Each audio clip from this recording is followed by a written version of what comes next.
औरंगजेबाच्या कबरीवरील सजावट काढून टाका आणि तिथे मोठा बोर्ड लावा. मराठ्यांना संपवायला आलेला औरंगजेब इथे गाडला तोच खरा इतिहास असेल, राज ठाकरेंनी सुनावलं. महाराष्ट्रात मराठीला विरोध झाला तर कानाखालीच बसणार. प्रत्येक बँक आस्थापनेत मराठीत चालतं की नाही ते पहा. गुढीपाडवा मेळाव्यातून राज ठाकरेंचे मनसैनिकांना आदेश. तुमच्या हातात सुसंस्कृत राज्य आलंय. चांगल्या पद्धतीनं मराठी माणसांकडे पाहणार असाल तर आमचा पाठिंबा.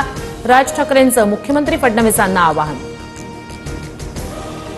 संतोष देशमुखांना घाणेरड्या पद्धतीनं मारलं. खंडणी आणि पैशातून संतोष देशमुखांची हत्या.